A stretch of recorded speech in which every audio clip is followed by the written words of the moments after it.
this week's edition of the Vol View, and here we go.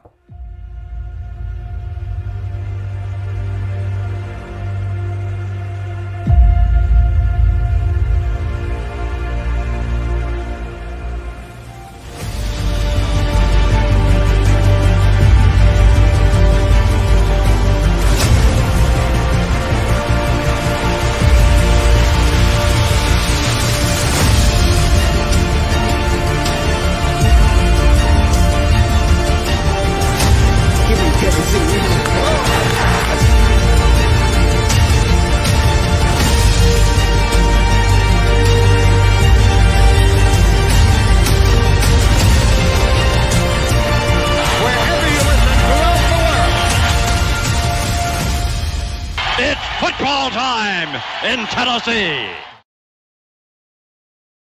And welcome to this week's edition of the Vol View, live here in Carving It Up. So, before I even get into sort of my outlook for Tennessee and this sort of my big take for this segment going this week, where they happen to take on the University of Texas San Antonio Roadrunners. So I checked my notes real quick as that video was playing to see, like, I forgot what they're called, the UTSA Roadrunners. So there you go. So as for Tennessee, and I sort of touched on it on Monday's show, but I still had a bad taste in my mouth, still kind of do from that game against Florida last week. So listen, Vols lose 29-16 in the Swamp. I have come to the conclusion that they are officially cursed there, as if I didn't already know that before subconsciously, but I had to come to that at some point. So listen, Tennessee struggled to generate big plays in the passing game, in large part because they really didn't commit to throwing the football down the field whatsoever. And listen, I love Josh Heupel. He's the man. He is the guy to get Tennessee back to relevance. And I think potentially sometime in the future, maybe the next 5 years, maybe deliver a second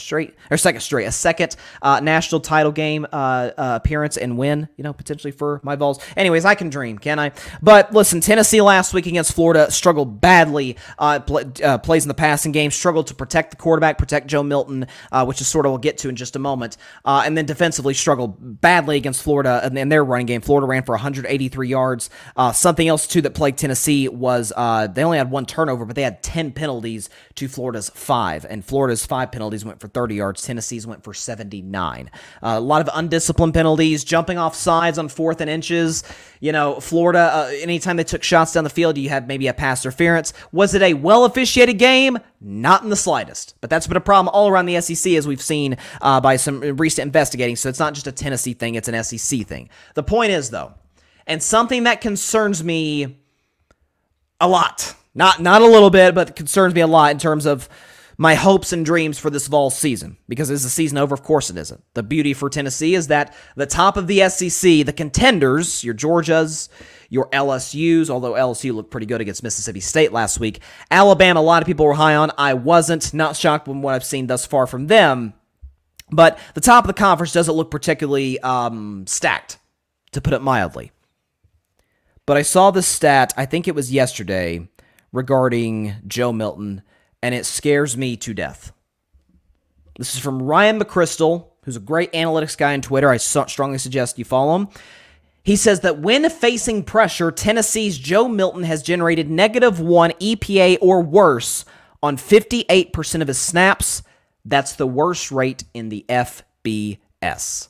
So essentially Division I college football. So simply put, Joe Milton struggles against pressure. And that is something that we talk about. I was talking about Brock Purdy earlier about how physically he's not going to blow you away. Size, arm isn't off the charts, but he delivers the little things and even the little big things, be it accuracy, be it good intangibles, be it mobility. Joe Milton provides a lot of good things in terms of the tangible things, the things you can see, the fact that he might just have the biggest arm in college football. The problem is, and I love Joe. I think Joe's a great kid. Transferred to Tennessee in 2021, actually was the starter until Hendon Hooker replaced him 2 weeks of the season when they lost to Kenny Pickett and the Pittsburgh Panthers.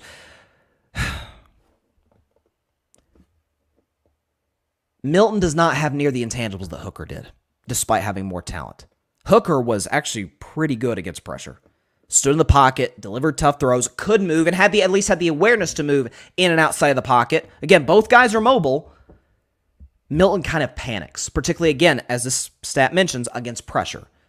Some of that is the fact that Tennessee did after all lose Darnell Wright, who went 10th overall, I think it was 10th overall, to the 9th overall to the Chicago Bears.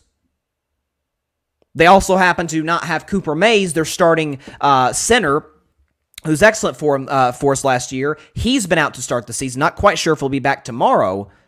So two of your starting offensive linemen from a year ago gone, not playing. One's not coming back because he's in the NFL, and one's been injured. Now, again, from a play calling perspective, in defense of Milton, didn't love what Tennessee did. Again, not really. In the rare instances they did take shots down the field, whether it was to Ramel Keaton, whether it was to Deontay Thornton, they got some big plays in the passing game. To Brew McCoy as well. Brew McCoy caught a late fourth quarter touchdown to make the game somewhat interesting. So that's something that Tennessee's going to have to. I'd like to see a little bit tomorrow against UTSA. Tennessee's got a big game next week against South Carolina at home. It's a night game at Neyland. The place will be going crazy. We know how that goes. But as for this matchup against UTSA, listen, the Roadrunners, kind of a cool name, I'm not going to lie. The Roadrunners in this game, again, they're 1-2 for the first part of their season. Lost 17-14 to Houston, then they beat Texas State 20-13, and then lost to Army 37-29. By the way, in that game against Army, who we know obviously runs a lot of triple option, Army ran for 254 yards. So obviously UTSA struggles to stop the run. Again, the game plan I would like to see from Heupel is develop the run game, establish the run game, which is one of the few things they actually did well offensively against Florida. Guys like Jabari Small, Jalen Wright getting involved, although I'd like to see more of Dylan Sampson. But Tennessee's got a potentially three-headed monster at running back, running the ball up the gut, runs to the outside, creative plays to get that involved. Tennessee, even last year, was good in the running game. And once the defense kind of loads the box a little bit, that's when you take your shots to Ramel Keaton. That's when you take your shots to Squirrel White or Deontay Thornton or the occasional shot to Brew McCoy as well. So that to me is what, listen, Tennessee's a 21.5-point favorite. I'll go and put up the final score right now. I got them winning 38-14 over UTSA. I think this is gonna be a game that comes down to the wire, or not comes down the wire. Rather, I was looking at a different game. I apologize. But I think this game be a game Tennessee gets out the gates early, takes an early lead, and takes advantage of the fact that UTSA is, listen, a limited team, different conference. We understand how that goes. Neyland's can be a bit overwhelming for teams coming in. Vols haven't lost at Neyland since 2021. Hope to continue that streak going and get to 3-1. Again, Vols at 23rd ranked in the country. Hopefully a convincing win would bump us up maybe a spot or two. Again, UTSA isn't going to exactly be something that Tennessee looks at in their resume and be like, hey, that's our signature win. I certainly hope that's not the case. Otherwise, we had a pretty bad season. But listen, I think Tennessee gets the job done. 38-14. Joe Milton has a bounce-back game, and the Vols to get back on track, get to 3-1 going into their home SEC opener, against South Carolina to kick off a pretty rough schedule for the next few weeks. So after UTSA, it's not smooth sailing after that. South Carolina, and you say South Carolina's 1-2. Listen, I have PTSD from that game last year. South Carolina dropped 63 in our heads when Hendon Hooker went down for the season with a torn ACL. It was a bad night. Not from my man Grady Edwards. Grady's a big South Carolina fan. Shout out to Grady. But it was a great night for him. It was a terrible night for me. It ended our college football playoff hopes. It was a bad night. But Tennessee's got South Carolina after this game against UTSA, then home against A&M, at Alabama, at Kentucky. There's a bye week sandwiched in there somewhere. I think it's after the South Carolina game. So they get a bye, then they play Texas A&M. Then they play UConn for homecoming. At Missouri, who just beat Kansas State, so they're no scrub. They're 3-0. Home against Georgia, the #1 team in the country, and then home against Vanderbilt. So the schedule is, as typical of the SEC, is not exactly something to laugh at by any stretch of the imagination, but I think Tennessee gets the dub tomorrow. Once again, put up the final score, 38-14 over UTSA, gets the W, and moves to 3-1 and gets the season right back on track. So, a little bit of a briefer Vol view, but is briefer a word? I don't know. I'll have to think about that. Maybe I have to do a Google search. Whatever. Point is, a more brief Vol view.